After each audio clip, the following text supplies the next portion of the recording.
गिरणी कामगार संयुक्त लढा समितीच्या वतीने 10 मार्च 2026 रोजी आझाद मैदान मुंबई येथे भव्य धडक मोर्चा होणार आहे।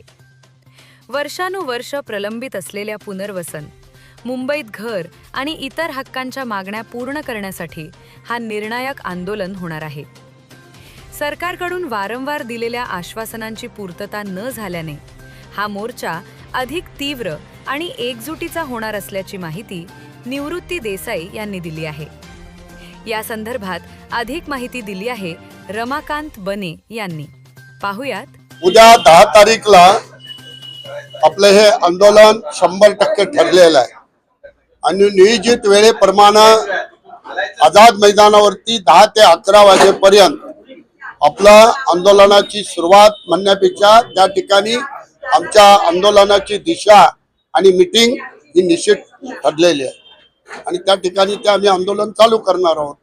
किती गिरणी कामगार येणार आहेत यंदा? आमचे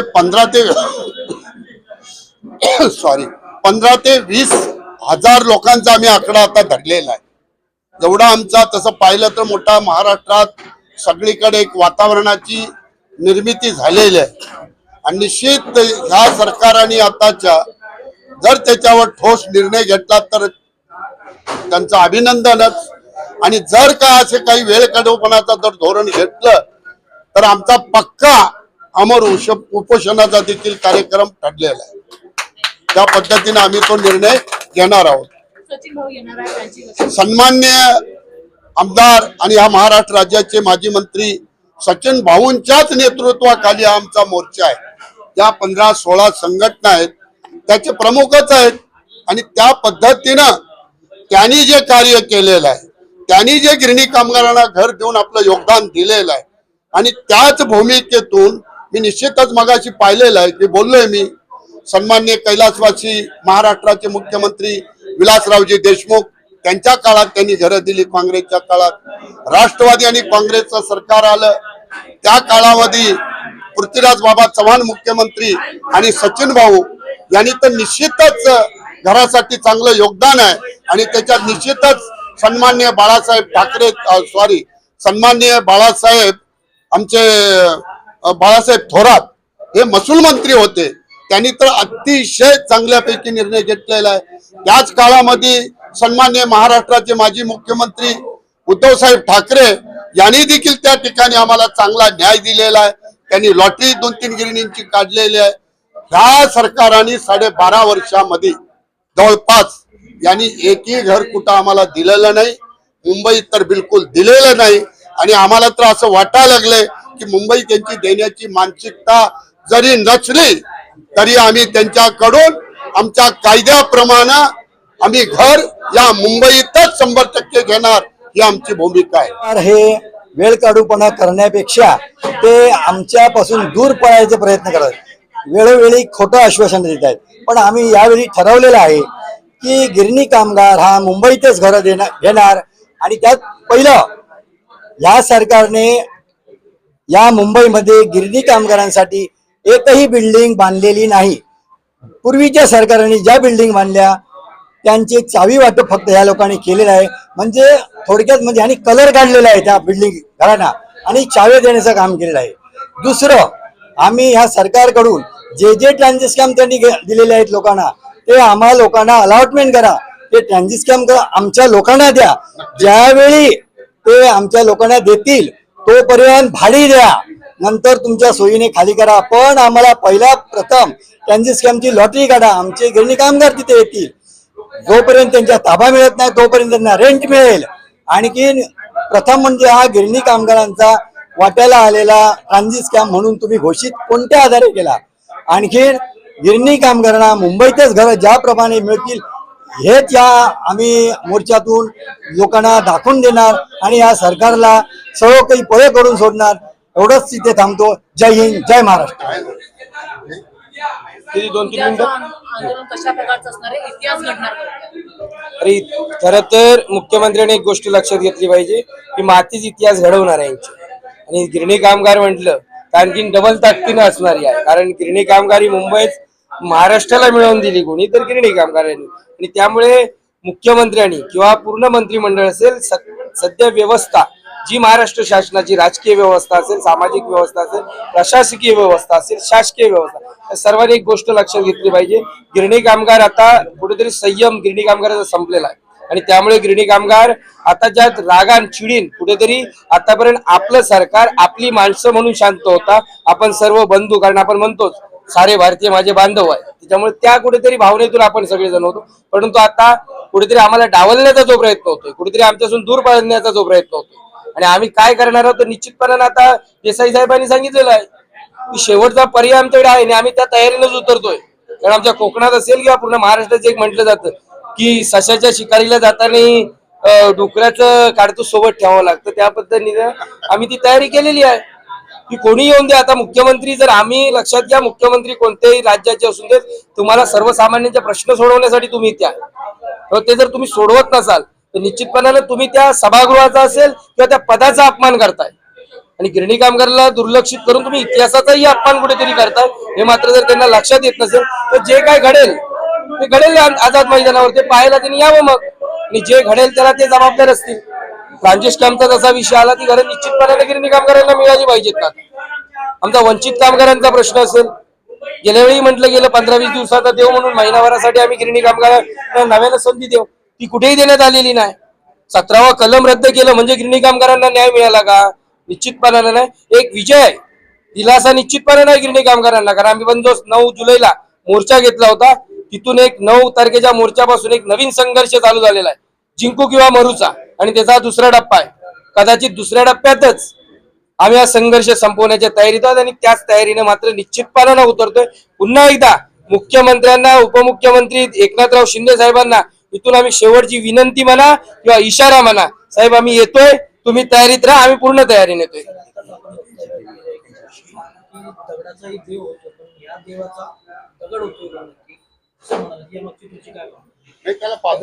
कारण दगडालाही पाजर फुटला जातो ना, आपण म्हणच आहे आपल्याकडे की दगडालाही पाजर फुटतो, पूर्ण देवाला पाजर फुटत नाही. म्हणून म्हटलं की हा देव दगडाचा आहे की दगडाचा देव झालेला आहे.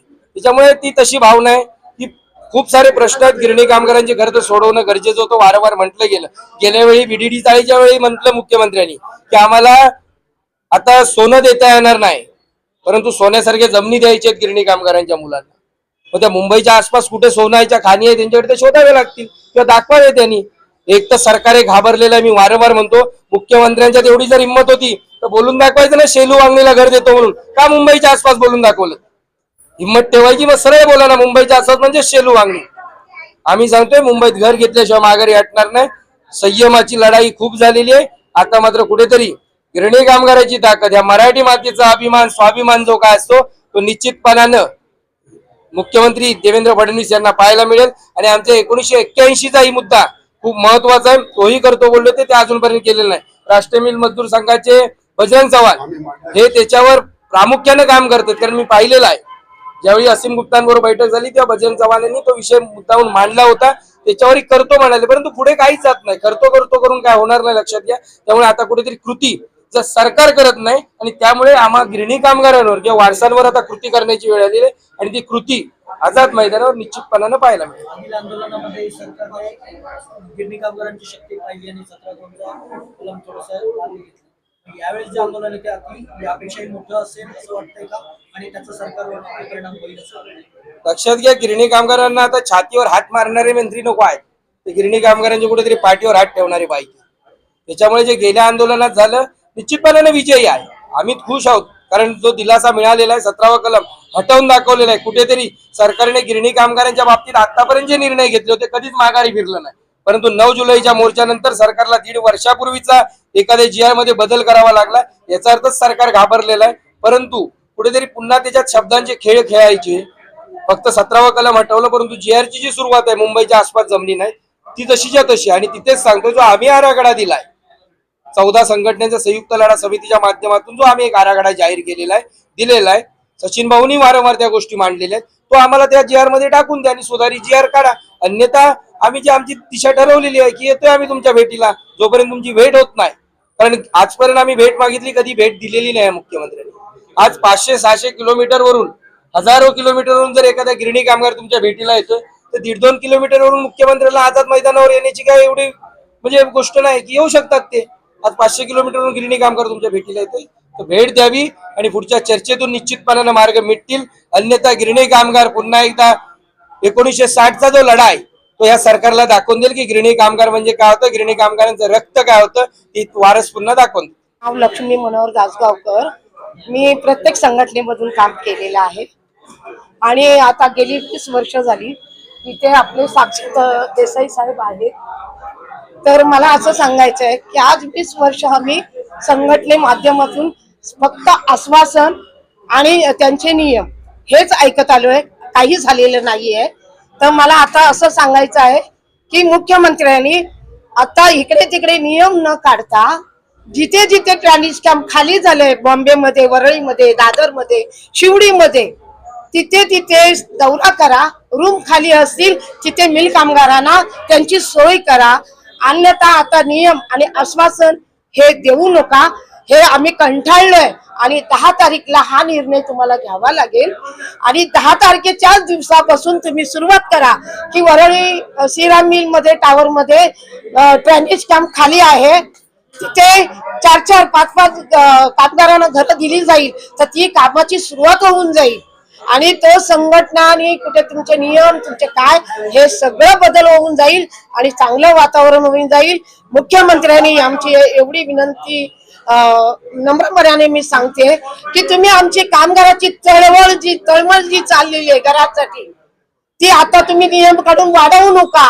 घरा खाली झाले कामगारांना त्याच दिवशी घराची तुम्ही चावी देऊ नका, दार उघडे तिथे. मी सौ उज्ज्वला बाजीराव बगर, वडाळा विधानसभा शाखा समन्वयक उभाटा गटाची आहे. आणि मी राष्ट्रीय मिल मजूर संघाकडून गेले 4 वर्ष झालं म्हणजे गिरणी कामगारांसाठी म्हणजे जेव्हापासून मी ऐकत आले, मी गिरणी कामगारांची मुलगी आहे, जेव्हापासून मी ऐकत आले आमच्या भागामध्ये गिरणी कामगारांना हवं तसं योग्य माहिती मिळत नव्हती. मोहिते साहेबांनी मला ती जबाबदारी दिली, देसाई साहेबांनी जबाबदारी दिली. गेले 4 वर्ष झालं मी बोर, वेल्ला, मुळशी, पुरंदर म्हणजे ह्या भागातल्या लोकांना योग्य ती माहिती संघटनेच्या माध्यमातून देते. पण आताची ही लढाईच म्हटली पाहिजे ह्याला. कारण जेव्हा 9 जुलैची जे आंदोलन झालं त्याच्यामध्ये कुठेतरी म्हणजे आशेचा किरण म्हणता येईल. 17वा जो कलम रद्द झाला त्याच्यानंतर लोक थोडीशी म्हणजे पॉझिटिव्हली होती की बाबा हा आता काहीतरी होईल. पण आता नंतर मध्यंतरी काहीच म्हणजे त्यांची करण्याची अशी मानसिकता नाहीये सरकारची की गिरणी कामगारांसाठी आपण काहीतरी केलं पाहिजे. त्याच्यामुळे खालून म्हणजे जे तळागाळातले जे गिरणी कामगार आहेत त्यांची अवस्था अत्यंत खराब आहे. त्यांना कुठेतरी असं वाटतंय की आपलं वय झालेले, आपल्याला इथे घर मिळालं पाहिजे. कसं काय असं नाही, पण आपण तिथं 30 वर्ष 40 वर्ष काम केलेले तर तिथे आपल्याला तो न्याय हक्क मिळाला पाहिजे. हे आशेची किरण असताना आता म्हणजे त्यांना जाणून बुजून डावललं जाते. हे सरकार त्यांना जाणून बुजून डावलते. आणि काय होत आहे, ह्या सरकारने आता मध्यंतरी एक नियम आणला की बिहार भवन बांधायचे. हा जो नियम आहे त्याच्यामुळे अगदी म्हणजे भडका उडालेला आहे प्रत्येक गिरणी कामगारांच्या मनामध्ये. तो भडका उडालेला आहे. जर बिहार भवन त्यांचा काय संबंध येतो महाराष्ट्रामध्ये? आज 23 हुतात्म्यांनी संयुक्त महाराष्ट्राच्या चळवळीमध्ये गिरणी कामगारांनी तिथे रक्त ओतलेलं आहे. आणि तो लढा गिरणी कामगारांचा इतका प्रखर असताना बिहार भवनचा मुद्दा सरकार वारंवार घेते आणि गिरणी कामगारांना डावललं जाते. त्याच्यामुळे तो अतिशय महत्वाचा. त्याच्यामुळे खालून तळागाळातून गिरणी कामगार अतिशय भडकलेला आहे. आणि आताच्या ह्या मोर्चाचं रौद्र रूप असं तुम्हाला बघायला मिळणार आहे. जर इथे सरकारने आज त्यांना जर साथ नाही दिली तर उद्या काय होईल, काय कुठली संघटना किंवा कोणी सांगू शकत नाही. इतका भयंकर अवस्थेमध्ये आजचा हा गिरणी कामगार तापलेला आहे. याची कुठेतरी सरकारने दखल घेतली पाहिजे, एवढीच फक्त सरकारला विनंती आहे. आणि नंतर 10 तारखेला सरकार बघेल की आजची उद्याची ही परिस्थिती 10 तारखेची काय होईल आणि काय आहे ही सांगण्याची गरज नाहीये. सरकारने स्वतः तिथे ठामपणे उभं राहावं आणि बघावं की उद्याच्या मोर्चामध्ये काय होतंय ते. आणि ह्या गिरणी कामगारांना जर नाही साथ दिली तर हा अत्यंत महाभयंकर असा हा एल्गार रूपी मोर्चा उद्याचा होणार आहे.